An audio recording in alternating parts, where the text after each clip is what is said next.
Forget the traditional European rivalries. When Argentina and England step onto a pitch, it isn't just a sport, it is an international incident. This Wednesday in Atlanta, the 2026 World Cup semifinals will host the most politically charged fixture in modern sports history. Rivalries like Brazil vs Argentina are built on football logic.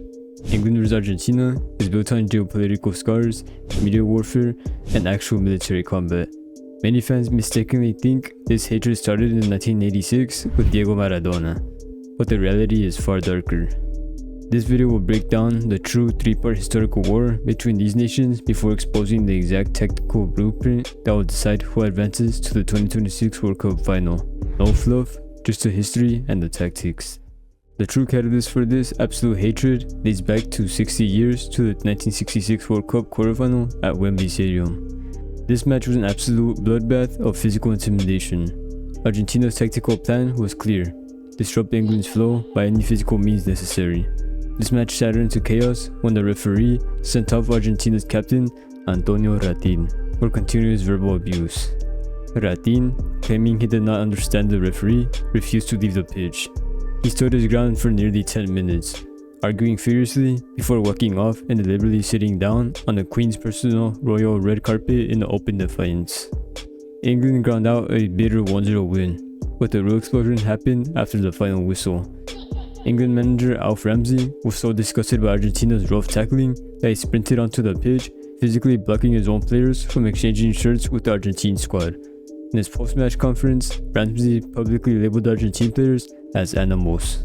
That single word insulted an entire nation, creating a permanent chip on Argentina's shoulder that would sit boiling for the next 2 decades. By the time the two nations met in the 1986 World Cup quarterfinal in Mexico City, the sporting grudge had evolved into an active international conflict. In 1982, the two nations fought the real-world Falklands War over a remote South Atlantic archipelago. Over 600 Argentine soldiers lost their lives, and the military remained a deeply painful national memory. The players openly admitted that the 1986 match did not feel like a game, it felt like a battle for national honor. Enter Diego Armando Maradona. Within a legendary 4-minute window in the second half, Maradona single-handedly executed the ultimate sporting revenge. In the 51st minute, he used his left fist to punch the ball over England goalkeeper Peter Shilton, mockingly calling it the hand of God. It was a clear rule-breaking act against the British establishment. 4 minutes later, he collected the ball in his own half and completely dribbled past 5 English defenders to score the goal of the century. Argentina won 2-1 and went on to lift the World Cup. For Argentina, it wasn't just a victory, it was a cosmic balancing of the scales. For England, it was absolute, unpunished cheating that permanently verified their hatred of the Argentinian team. The third chapter took place at France 1998, proving that the sheer psychological weight of this match destroys individual careers. In the round 16, a young rising superstar named David Beckham was targeted all game by Argentina's midfield enforcer Diego Simeone. Early in the second half, Simeone heavily fouled Beckham from behind. While being on the turf, Beckham completely lost his composure and flicked out his leg, catching Simeone's calf. Simeone dramatically collapsed onto the floor, completely manipulating the official to showing Beckham a straight red card. England fought valiantly with 10 men, but was eventually eliminated on penalty kicks. The British media and public completely turned on Beckham. Pictures of him were burned outside pubs, and he faced death threats for nearly a year. This fixture proved once again that it operates under a level of toxic pressure unlike anything else in world football.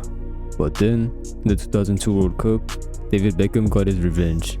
England faced Argentina once again in the World Cup, but this time, England got the favorable result. They ended off a grueling 1-0 victory over Argentina, and the only guy who scored the goal to get Argentina grouped at this World Cup was none other than David Beckham.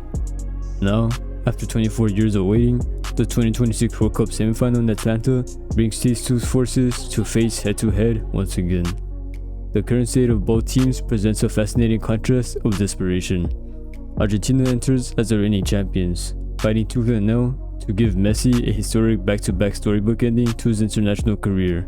Messi had been phenomenal, leading the Golden Boot race with 8 goals.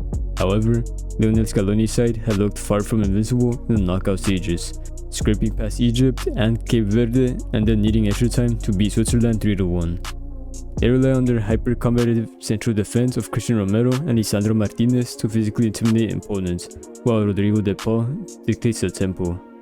England, managed by Thomas Tuchel, has reached the semi-final through pure resilience rather than fluid dominance. They have won only 2 matches by more than a single goal all tournament, grinding out a tight result against Congo and surviving the brutal reality of the Estadio Azteca against Mexico. And then they survived the grueling extra time battle against Norway. But they possess 2 of the most lethal weapons in the tournament, Harry Kane and Jude Bellingham. Both players have scored 6 goals each, marking the first time an English duo has hit that milestone in a single World Cup. Bellingham, at just 23, is playing with an arrogant confidence that directly mirrors Maradona's 1986 impact, scoring braces in back-to-back knockout games. Tactically, this match will be decided in the midfield transition zones. Thomas Tuchel's England will set up in a structured, disciplined shape, using Declan Rice to protect the backline while letting Bukayo Saka and Anthony Gordon exploit the wings with their raw pace. England's main objective is to isolate Argentina's fullbacks and feed King inside the box. Argentina will look to counter this by choking the center of the pitch. Scaloni will use Leandro Paredes and Alexis McAllister to compress the space around Jude Bellingham, trying to starve him off the ball. Out of possession, Argentina will rely on the classic high-intensity press to force English errors. When they win the ball, everything funnels through Messi, who will look to link up with Julian Alvarez to dissect the England centre-back pairing of Marc Guehi and Esri Konsa. If the game opens up, England's athletic wingers have the advantage, but if it becomes a slow technical chess match, Argentina's experience will dictate the outcome. 6 decades of pure sporting hostility have led to this exact moment in Atlanta. History, politics, and ultimate footballing grudge are on the line. Will Lionel Messi secure his destiny with this final trophy, or will Tuchel's desperate 3 Lions finally break the curse and march into the final? Let me know what you think, and I'll see you next video.